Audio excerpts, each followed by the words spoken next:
Have you ever felt like a place holds memories? Older than you can imagine, not yours but the land's. And if you're unlucky, or maybe too connected, you might hear them. You might relive them. Today, I'm going to tell you about a journey that was supposed to be sacred, a family tradition, but it turned into something else, something cursed. In my family, the men follow a strange ritual, a sort of coming-of-age ceremony, my dad called it. When a boy becomes a man, he takes a road trip, alone, across the country. In my grandfather's car, it was meant to connect us to the past, to a man I never met. He died before I was born. It sounds deep, philosophical, even. But now, I think it was a test, and I don't know if I passed or survived. The car? A 1968 Ford Falcon, heavy, ancient seafoam green. The inside smelled like old vinyl tobacco, and something faintly metallic, like old blood. No GPS, no Bluetooth. Just a dying engine and a dusty AM radio that buzzed more than it played music. I started the trip 2 weeks ago. On the passenger seat, an old paper map, creased, torn in the corners. The first few days were peaceful. Just me, the open road, and classic rock crackling from the radio. Then I saw it, a narrow road slicing through 200 miles of national forest. That's where everything changed. As soon as I turned onto that road, the light dimmed. Tall trees swallowed the sky. 10 minutes in, I realized I was alone. No other cars. Then the radio started glitching. First, just static. Then a voice. A broadcaster talking about naval blockades and Cuban tensions. I froze. That broadcast was clearly from the 1960s. A few miles later, a jingle for a soda brand I'd only heard in history class. At first I thought, okay, weird atmospheric bounce. But then the voices changed. Not broadcasts, conversations, a couple whispering I love yous. A mother singing a lullaby that made my throat tighten. 2 men arguing violently. And somehow, I knew these weren't radio shows. They were memories. That's when I noticed. The radio only played when I passed certain places. I drove past a collapsed diner. Suddenly, the radio filled with clinking plates, chatter, a waitress saying, "What can I get you, hun?" Later, I passed an old oak tree. The radio wasn't picking up signals from the air. It was picking them up from the ground. Nothing special, but the radio played children laughing, and the sound of a rusty swing creaking. And that's when I understood, from the road. In my grandfather's car, it could play them back. I tested it, drove forward then reversed. Same scene, like rewinding a cassette. Then I passed a sharp turn with a broken guardrail. The radio screamed, tires screeching. My hands were shaking. Inside, a worn leather journal. My grandfather's name on the cover. I needed air. I shut off the engine, sat in stillness. A woman crying out. Just a dent in the metal, overgrown with weeds. Then silence. A silence so deep I felt it in my bones. As I drove by the horrific sound of metal crashing, I stopped until I noticed the glove box. I opened it. At first it was just travel notes. He loved this car. He started calling that stretch of highway the Hollow. It doesn't just replay, he wrote. He loved the open road. But soon the tone changed. It records. I argued with my wife last week. Today when I passed that spot, I heard my own voice, my own rage. Then the last entry. This land, it used to belong to a native tribe, not sold, not ceded. A reminder, a tool for remembering, for paying the debt, slaughtered. Our ancestors cleared them. We built this road over their graves, and this car is a witness. I was trembling. Then I looked in the rearview mirror, and I saw them, riders on horseback. Dozens, then hundreds, charging toward me fast, too fast. From the forest edges, people emerged, their faces torn, mutilated, but their eyes locked onto mine. Not just dead, furious. I screamed, turned the key. The engine choked, then roared back to life. I floored it, tires spinning across the cursed asphalt, until I saw the green freeway sign ahead, and the moment I crossed it, they vanished. I pulled over, heart pounding, hands trembling. Then the radio turned on again. A voice, old, raspy, weary. "Now you know, Now you carry it too. This road remembers, and one day, for one of us, hearing won't be enough. The road will demand its due. I thought it was over, but I still feel it in my chest, down my spine. This rite of passage was never about growing up. It was about bearing witness, and maybe becoming the next sacrifice. If your family has a strange tradition, be careful. It might not be a legacy. It might be a curse. Because sometimes the past doesn't want to be remembered. It wants to scream through the ground, through the road, through your blood.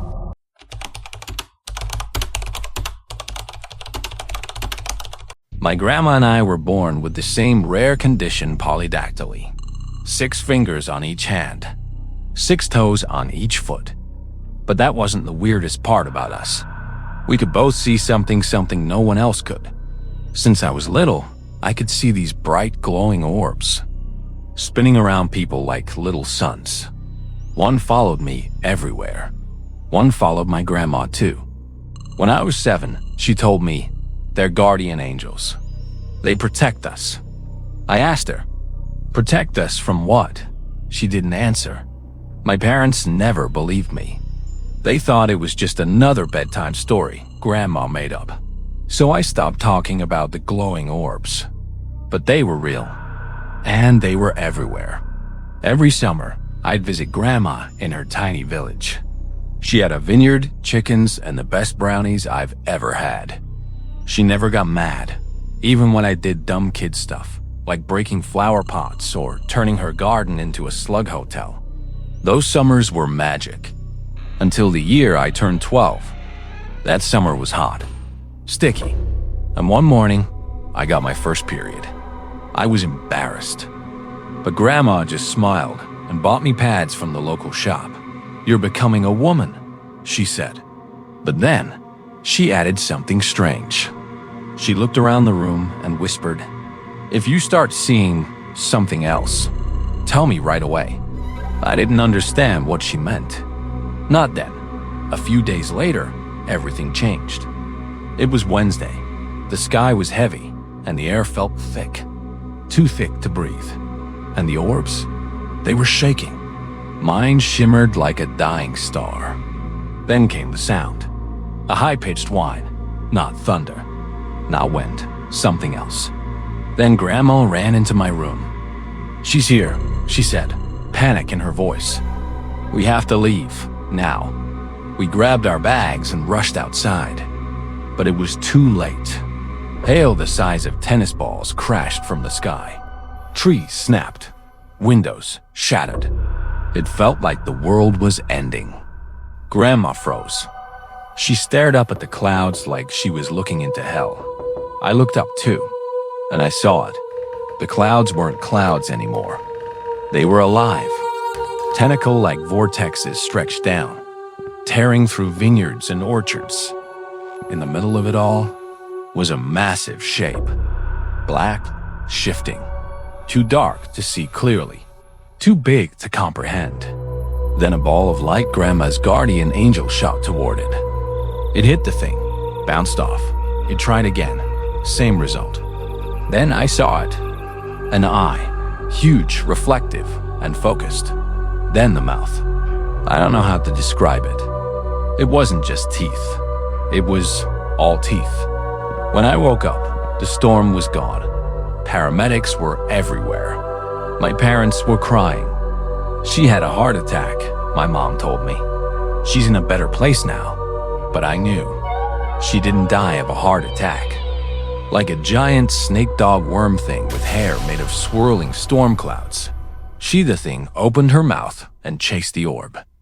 It dodged, flashing bright light. She spit some kind of black, icy fluid at it. The same sludge that rained down on the village's hail. She was angry now. She pulled herself out of the sky. Her body, it was gigantic. A massive, dark female form with no head. Just a torso covered in countless black, blinking eyes. Her stomach split open, revealing a mouth in her abdomen with tentacles of teeth reaching out. She was hunting the angel, swiping, lashing. But the light was faster. For now, I could hear Grandma praying, murmuring something I didn't understand. Then, she changed again. The thing ripped herself open from the belly, twisting inside out, turning the entire sky blood red. It rained black organs, like ink falling from heaven. She surrounded Grandma's guardian angel. It fought, it flashed, but it was swallowed in the end. Grandma stopped praying. The monster looked at us, her mouth open wide enough to eat the world. Tongues spilled out, dripping darkness. In her hair, those black tornado strands were people. Naked, bleeding, twisted, screaming. I saw their faces. I still see them in my nightmares. She reached for Grandma and took her. Ever since then, I've seen her again and again, floating above hospitals, lingering after car crashes. Every time someone dies, she's there. And the guardian angels? They try. They really do. But they always lose. I know she's coming for me one day. I see her in my dreams. I don't think she's evil. She's just inevitable. She doesn't hate us. She doesn't even notice us. She just feeds Dot Memento Mori. She's coming for you too.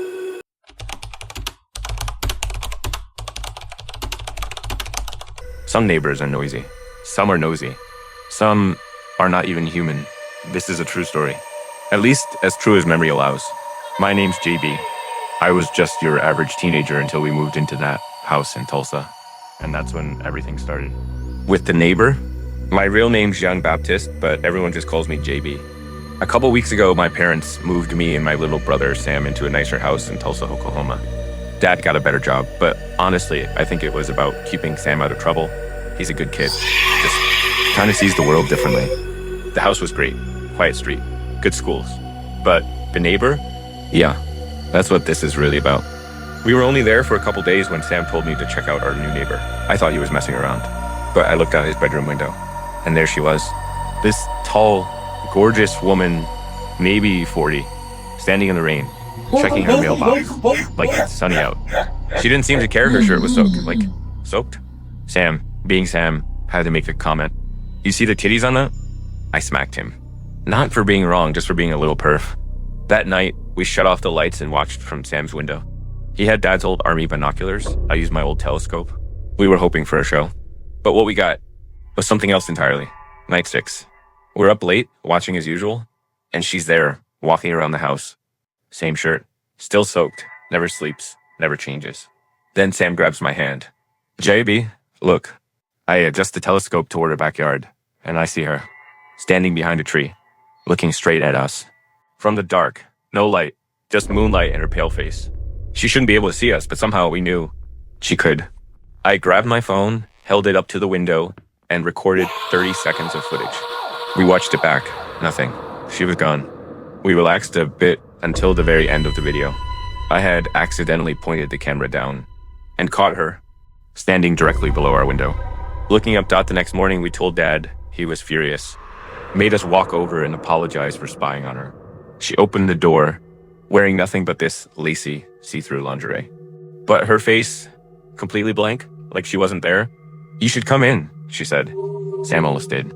But I said no. We walked back. Dad didn't believe us. Went to apologize himself.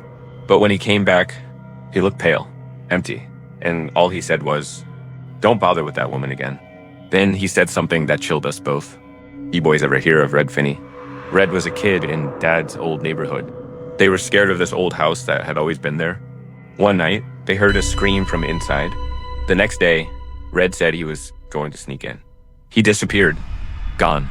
Just like that. And then Dad met the woman who lived there. He said, she looked exactly like the woman next door. She hasn't aged a day, he said. I don't care how. I just know what I saw. That was the last time we really talked about it. And since then, we kept the curtains closed. Sam still sleeps in my room sometimes. He says, I think she's watching. I ask, did you look? And he whispers, not a chance. I don't know what she is. I just hope you never find out. If you have a neighbor who seems a little too quiet, don't watch them. Don't get curious. And whatever you do, don't look out the window.